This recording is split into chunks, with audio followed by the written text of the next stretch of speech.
Conta um Conto apresenta de Howard Phillips Lovecraft, No Sepulcro. Narração Marcelo Fávaro. Não deixe de fazer a sua inscrição.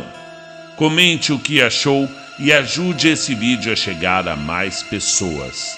Caso queira ser um apoiador do nosso projeto, você pode entrar na plataforma apoia-se/Conta um Conto ou fazer uma ajuda esporádica com a chave Pix marcelofc18@hotmail.com.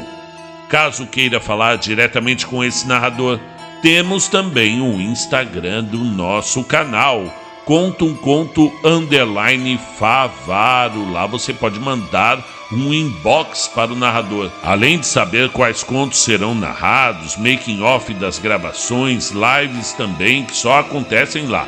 Então, siga o nosso Conta um Conto no Insta também. Então vamos à história No Sepulcro, do H.P. Lovecraft. Dedicado a C.W. Smith, cuja sugestão ajudou a criar a situação central desse conto. E não há nada mais absurdo, ao meu ver pelo menos, do que aquela associação convencional do familiar e do saudável que parece permear a psicologia das multidões. Mencione-se um lugar de bucolismo yankee, um cangalheiro de aldeia trapalhão e grosseiro e um descuido acidental numa tumba. E o leitor normal não esperará mais do que uma peripécia, uma cena de comédia jovial, embora grotesca. E, no entanto, só Deus sabe como a história prosaica que o falecimento de George Bush me autoriza a narrar contém em si certos aspectos, ao lado dos quais algumas das nossas tragédias mais sinistras parecem ser coisa ligeira. Bush ficara aleijado e mudara de ocupação em 1881, mas nunca conversava sobre o assunto, a menos que não pudesse evitar. Tampouco o fazia com o seu médico anterior, o Dr. Davis, que morreu há alguns anos atrás. E contava-se normalmente que a aflição e o choque tinham sido causados por um erro azarado, em que Bush se tinha trancado durante 9 horas num túmulo, um desses sepulcros temporários do cemitério de Peck Valley, dele tendo escapado apenas com o recurso da força bruta e a meios mecânicos completamente desastrosos. Mas embora isso fosse sem dúvida verdade, havia outras coisas bem mais sinistras que o homem me costumava sussurrar ao ouvido no seu delírio bêbado. Lá para o fim de sua vida. Ele confiava em mim, veja, porque eu era o seu médico, e provavelmente porque sentia a necessidade de confiar em outra pessoa, principalmente depois da morte de Davis, o antigo médico. Além do mais, ele era solteiro e também não tinha nenhum parente. Bush fora, antes de 1881, o coveiro da aldeia de Peck Valley, e fora um espécime anormalmente calejado e primitivo, mesmo considerando o que tais espécimes costumam ser.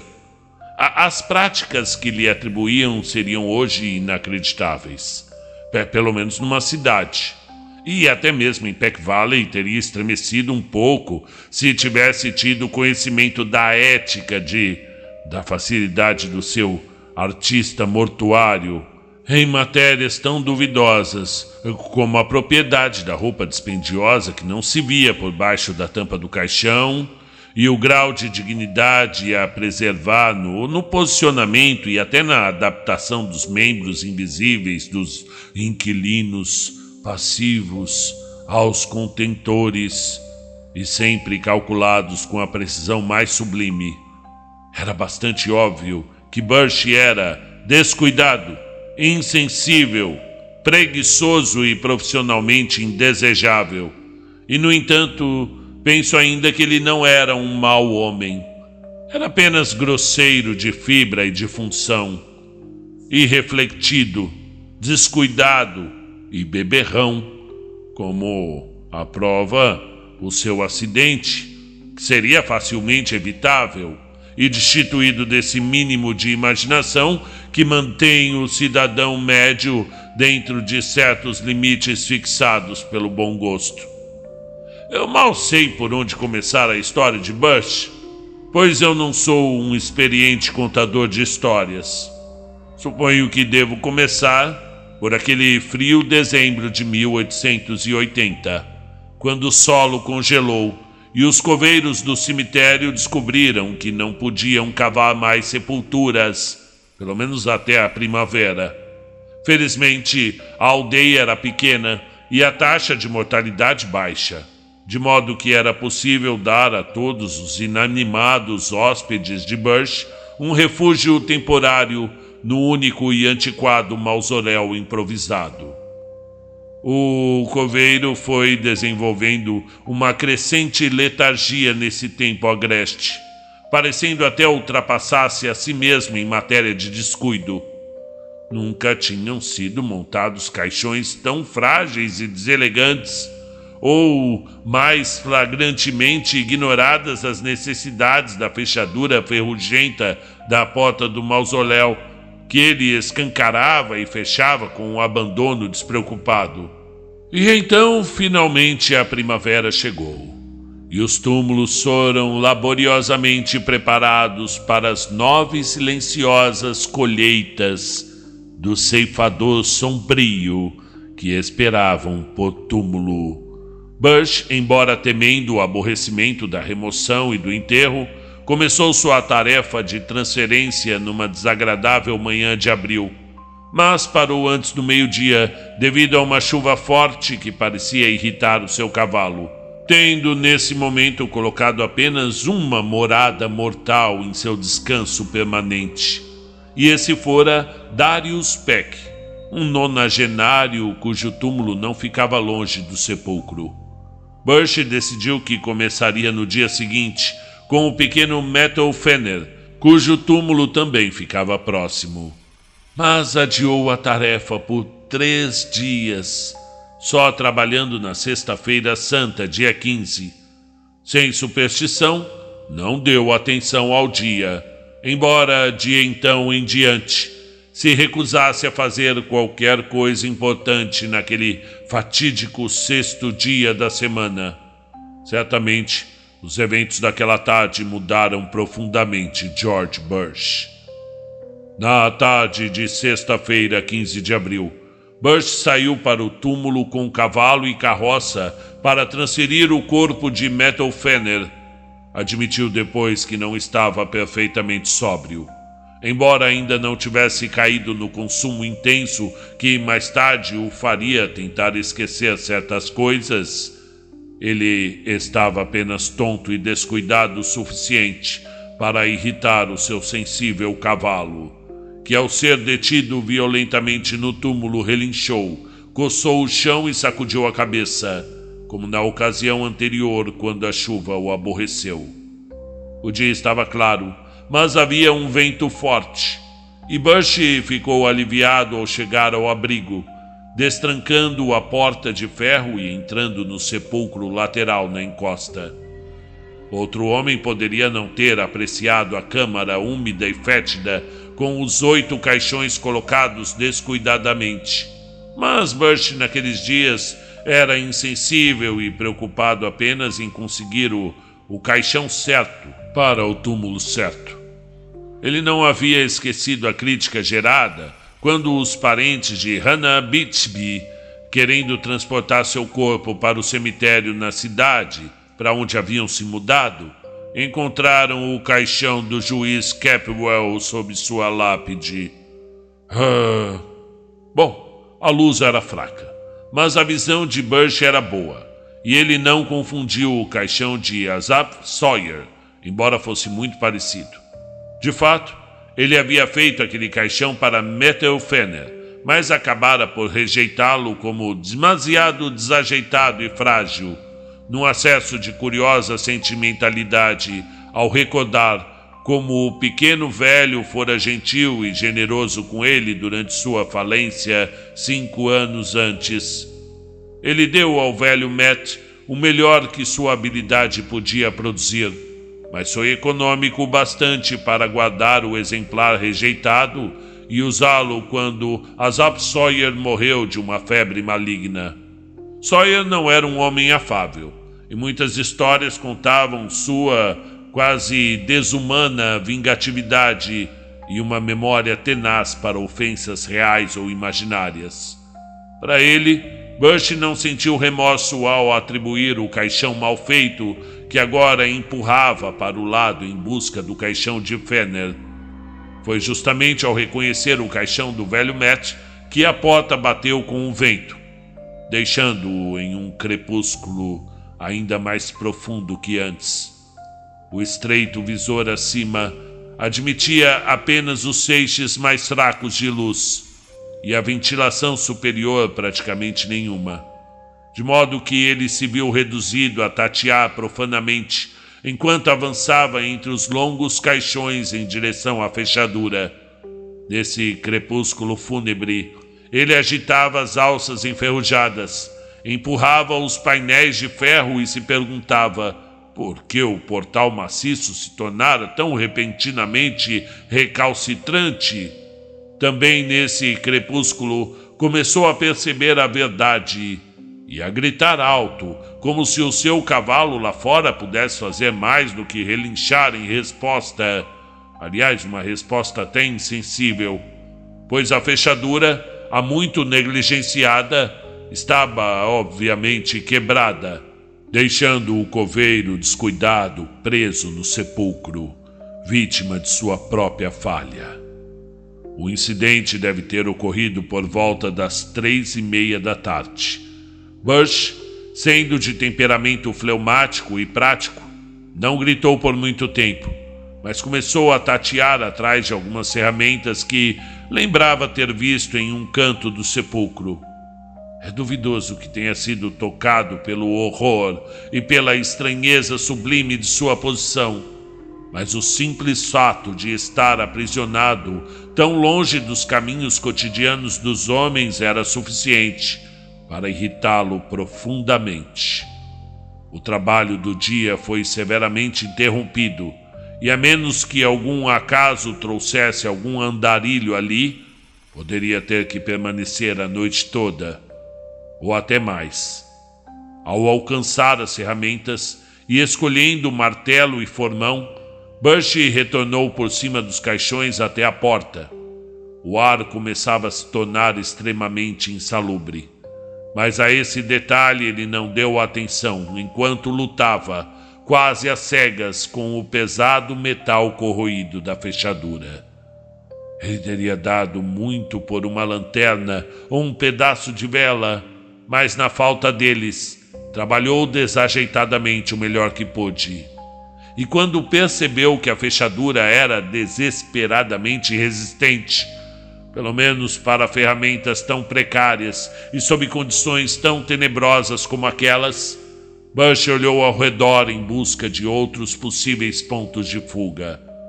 O sepulcro havia sido escavado na encosta de uma colina, de modo que o estreito duto de ventilação no topo atravessava vários pés de terra, tornando essa direção totalmente inútil de considerar. Sobre a porta, entretanto, o alto visor em fenda na fachada de tijolos prometia possível alargamento a um trabalhador diligente.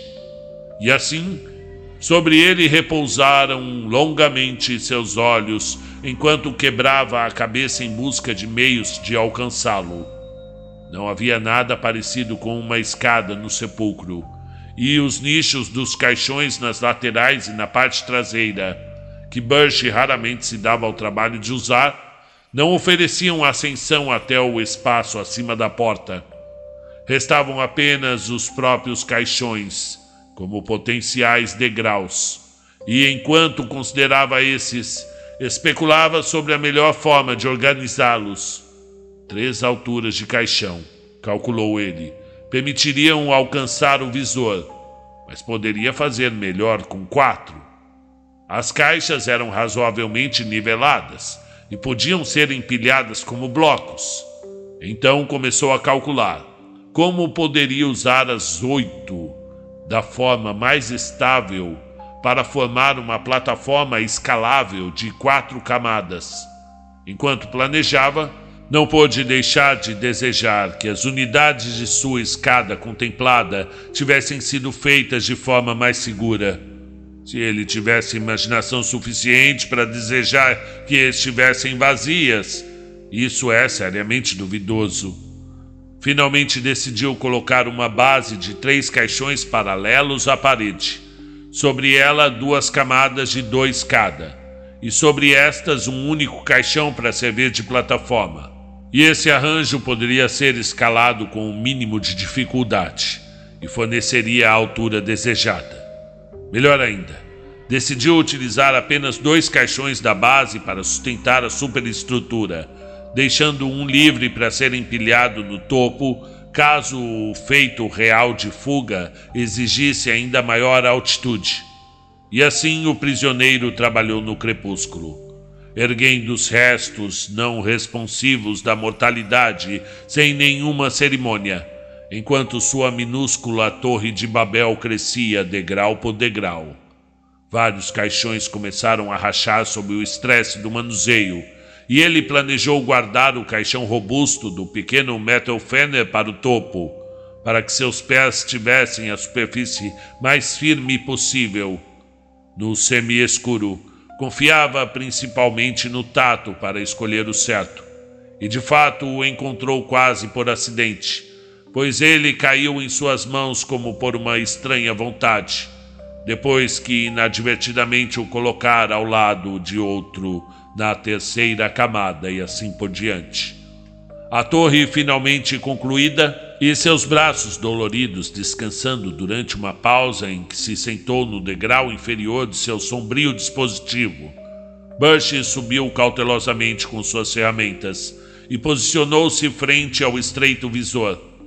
As bordas do espaço eram inteiramente de tijolos, e parecia haver pouca dúvida de que, em breve, poderia talhar o suficiente para passar o corpo. À medida que seus golpes de martelo começaram a cair, o cavalo lá fora relinchou em um tom que poderia ser encorajador ou até zombeteiro. Em ambos os casos teria sido apropriado, pois a inesperada tenacidade da alvenaria aparentemente fácil era seguramente um comentário sardônico sobre a vaidade das esperanças mortais e a fonte de uma tarefa cujo desempenho merecia todo o estímulo possível. O crepúsculo caiu e encontrou Bush ainda trabalhando. Ele agora trabalhava principalmente pelo tato, já que as nuvens recém-chegadas ocultaram a lua, e embora o progresso ainda fosse lento, sentia-se animado pelo alcance de suas incursões sob o topo e na base da abertura. Tinha certeza de que poderia sair à meia-noite, embora seja característico dele que esse pensamento estivesse completamente desprovido de implicações sinistras. Indiferente às reflexões opressivas sobre o tempo, o lugar e a companhia sob seus pés, ele filosoficamente talhou a alvenaria, xingando quando um fragmento o atingia no rosto e rindo quando um atingia o cavalo, cada vez mais excitado, que acabava ficando ali coçando próximo ao cipestre. E com o tempo, o buraco cresceu o suficiente para que ele arriscasse passar o corpo de vez em quando, mexendo-se de modo que os caixões abaixo dele balançassem e rangiam.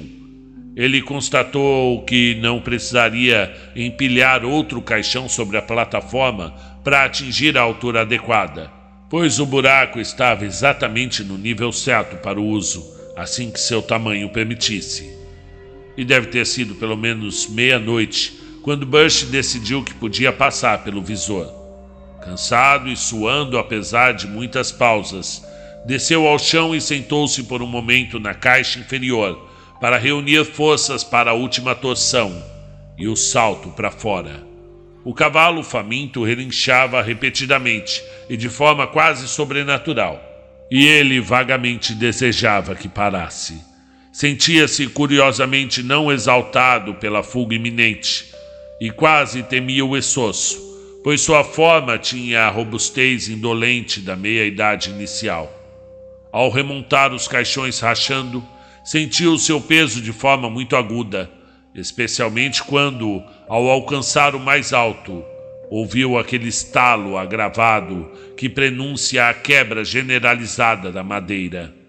Ele parece ter planejado em vão ao escolher o caixão mais robusto para a plataforma, pois mal estava totalmente sobre ele quando a tampa apodrecida cedeu, fazendo-o saltar 2 pés para baixo em uma superfície que ele sequer queria imaginar.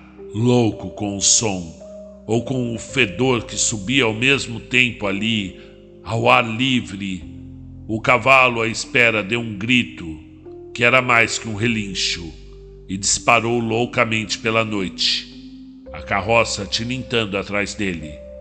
Bush, em sua horrível situação, estava agora muito abaixo de uma escalada fácil pelo visor ampliado, mas reuniu energias para uma tentativa determinada. Agarrando as bordas da abertura, buscou se puxar para cima, quando notou um retardamento estranho, um retardamento na forma de um aparente arrasto em ambos os tornozelos. Em outro momento, conheceu o medo pela primeira vez naquela noite, pois, por mais que se esforçasse, não conseguia se livrar da estranha apreensão que prendia seus pés em uma captura implacável. Tinha algo preso aos seus pés. Dores horríveis, como feridas selvagens, atravessaram suas panturrilhas, e em sua mente girava um turbilhão de medo misturado a um materialismo insaciável que sugeria estilhaços, pregos soltos ou outro atributo de uma caixa de madeira quebrando. Talvez ele tenha gritado. De qualquer forma, chutava e se contorcia freneticamente e automaticamente, enquanto sua consciência quase se eclipsava em um semidesmaio. O instinto o guiou em sua torção pelo visor, e no rastejar que se seguiu até o seu impacto na terra úmida, ele não conseguia andar, ao que parecia, e a lua nascente deve ter testemunhado uma visão horrível enquanto ele arrastava os tornozelos sangrando em direção ao alojamento. O alojamento do cemitério. Os dedos agarrando o solo negro com a pressa, sem cérebro, e o corpo respondendo com aquela lentidão enlouquecedora típica de quem é perseguido pelos fantasmas do pesadelo. Evidentemente, entretanto, não havia perseguidor, pois ele estava sozinho e vivo quando Armington, o zelador, atendeu seus fracos arranhões na porta. Armington ajudou Bush a se colocar numa cama extra e mandou seu pequeno filho Edwin buscar o Dr. Davis. O homem aflito estava plenamente consciente, mas não dizia nada de relevante. Apenas murmurava coisas como: "Os meus tornozelos! Os meus tornozelos! Solta!" Ou "Trancado! Trancado na tumba!" Então o médico chegou com sua maleta de remédios. Fez perguntas precisas e retirou as roupas externas, sapatos e meias do paciente. As feridas, ambos os tornozelos estavam terrivelmente lacerados perto dos tendões de Aquiles. Pareciam confundir bastante o velho médico e, finalmente, quase o amedrontar. Suas perguntas tornaram-se mais que tensas do ponto de vista médico, e suas mãos tremiam ao vestir os membros mutilados, atando-os como se quisesse esconder rapidamente as feridas da vista. Para um médico impessoal, o interrogatório ominoso e assustado de Davis tornou-se um fato muito estranho, enquanto ele buscava extrair do debilitado coveiro cada mínimo detalhe de sua horrível experiência. Estava curiosamente ansioso para saber se Bush tinha certeza absoluta certeza da identidade daquele caixão do topo da pilha. Como o escolhera, como tivera certeza de que era o caixão de Fenner no crepúsculo, e como o distinguira do inferior caixão duplicado do perverso Asaph Sawyer. O sólido caixão de Fenner teria cedido tão facilmente? Davis, um praticante de vilarejo de longa data, é claro, havia visto ambos nos respectivos funerais, pois assistira tanto o Fenner quanto o Sawyer em suas últimas doenças. Ele até se perguntara, no funeral de Sawyer, como o rancoroso fazendeiro conseguira deitar-se reto em uma caixa tão semelhante à de um diminuto Fenner. Após 2 horas completas, o Dr. Davis partiu, aconselhando Bush a insistir sempre que suas feridas haviam sido causadas inteiramente por pregos soltos e pela madeira rachando. O que mais acrescentou, poderia algum dia ser provado ou acreditado? Mas seria melhor dizer o mínimo possível e não deixar outro médico tratar as feridas. Bush seguiu esse conselho pelo resto de sua vida, até me contar a sua história. E quando eu vi as cicatrizes, antigas e esbranquiçadas como eram então, concordei que ele fizera bem.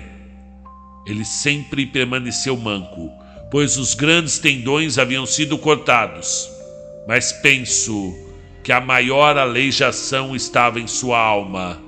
Seus processos de pensamento, outrora tão plácidos e lógicos, tornaram-se irremediavelmente marcados, e era comovente notar sua reação a certas alusões casuais como sexta-feira, sepulcro e caixão, além de algumas palavras de concatenação menos óbvia. Seu cavalo assustado havia ido para casa, mas sua sanidade assustada nunca voltou totalmente. Ele mudou de profissão, mas algo sempre o atormentava. Podia ser apenas o medo, e podia ser medo misturado a um tipo estranho e tardio de remorso, um remorso por brutalidades passadas. E a sua bebida, é claro, apenas agravava o que destinava a aliviar. Quando o Dr. Davis deixou Bush naquela noite, ele havia levado uma lanterna e ido ao antigo sepulcro da recepção. A lua brilhava sobre os fragmentos de tijolos espalhados e a fachada danificada, e a fechadura da grande porta cedeu facilmente a um toque do lado de fora. Forjado por velhas experiências em salas de dissecção, o médico entrou e olhou ao redor, contendo a náusea de mente e corpo que tudo o que via e cheirava provocava. Ele gritou alto uma vez e, pouco depois, deu um suspiro mais terrível que um grito. E então fugiu de volta para a casa do cemitério e quebrou todas as regras de sua profissão ao sacudir seu paciente e lançar sobre ele uma sucessão de sussurros trêmulos que queimaram nos ouvidos atônitos como o cimbilar de um triviol. Era o caixão do Asaph! Era o caixão do Asaph, bicho! Exatamente como eu pensei! Eu conhecia os seus dentes, com os frontais superiores faltando. Pelo amor de Deus, Bush, nunca mostre essas feridas. O corpo estava bastante deteriorado, mas se alguma vez na vida eu vi vingança em qualquer rosto, ou antigo rosto, você sabe que o demônio era por vingança. Como arruinou o velho Raymond 30 anos após sua disputa de terras, e como pisou no cachorrinho que mordeu ele no ano passado, em agosto. Ele era o diabo encarnado, Bush, e eu acredito que a sua fúria, olho por olho, poderia derrotar o próprio Pai da Morte. Que Deus o guarde. Que raiva esse homem sentia! e eu odiaria tê-la dirigida a mim. Por que você fez isso, Bush? Ele era um canalha, eu não o culpo por dar-lhe um caixão rejeitado. Mas você foi sempre longe demais, Bush. Bem, dava para economizar de alguma forma, mas você sabia quão pequeno era o velho Fenner. Eu nunca tirarei essa imagem da cabeça enquanto viver. Você chutou forte, pois o caixão de Asaf estava no chão. A sua cabeça estava quebrada e tudo estava revirado. Eu já vi coisas antes, Bush, mas havia algo demais aqui. Oh, meu Deus! Olho por olho, Bush! Mas você recebeu o que merecia, não recebeu? O crânio do velho me revirou o estômago. Mas tinha coisa pior. Aqueles tornozelos cortados. Aqueles tornozelos que você cortou com precisão. Para aquele maldito caber no caixão rejeitado de Matt Fenner.